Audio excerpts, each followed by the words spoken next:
Hello, this is Willie Ellis with Ellis Brothers Builders, and this is my little companion George. George apparently wanted to be in the video. We said as soon as we started recording we knew that he would just come in out of nowhere wanting to whine and be part of it, so here he is. So we'll see what we can get done with or without him today. But anyway, today the project is we're putting together a table made out of reclaimed lumber. The legs and the top is reclaimed hemlock, and I've done another video of another table that I've done out of this. I have a bunch of these beams, and they're actually, here's a section of one before it's cut down.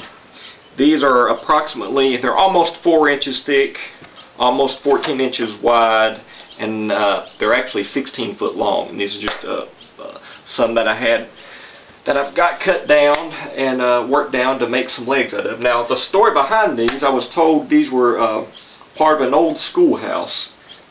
So I don't know if that's true or not, but they were supposed to be cut about 100 years ago. And I don't know if you can see on this one or not, some of these have really tight grain. I don't know if you can see it in the video. I don't know if that's showing up or not, but so this is really slow growth and old growth hemlock, which in pine and softwoods, the slower it grows, the stronger it is. Unlike oak. Oak, if it's slow growth, it's actually a little bit weaker. Not many people think that or believe that, but anyway, this is really old growth hemlock here.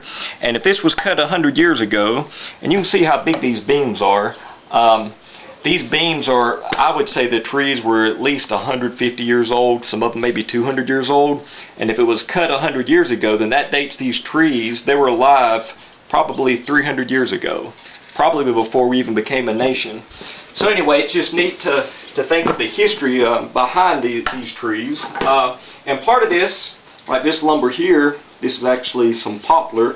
That's what I'm doing. The face of it, this is where the drawer will slide into, and the sides and the back. This is actually reclaimed from an old smokehouse that was torn down recently, and the smokehouse itself was built almost 100 years ago. I think it was built in 1917.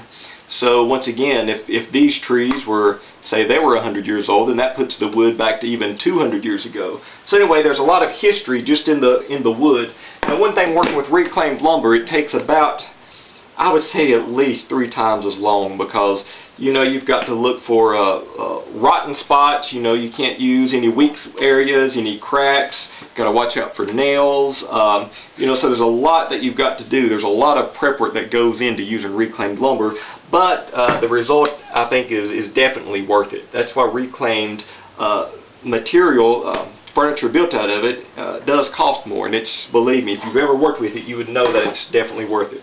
So anyway, I basically have everything already cut out and ready to assemble. I've got several different types of joints here that I'm using. I always like to use a dovetail joint somewhere because people just like to see a dovetail. And in one of my other videos I said that the history of the dovetail goes back to the Roman days, so it's a very old joint, and it actually keeps things from spreading. So once it goes in, it can never pull out that way. It can only come out the way it goes in. So what I'll do, I'll actually drill and I'll put a peg into that way. The top here, mortise and tenon here, and I guess that would be considered a bridle joint because it's open and it's not a true, like you'd say, just mortise and tenon. It's not enclosed.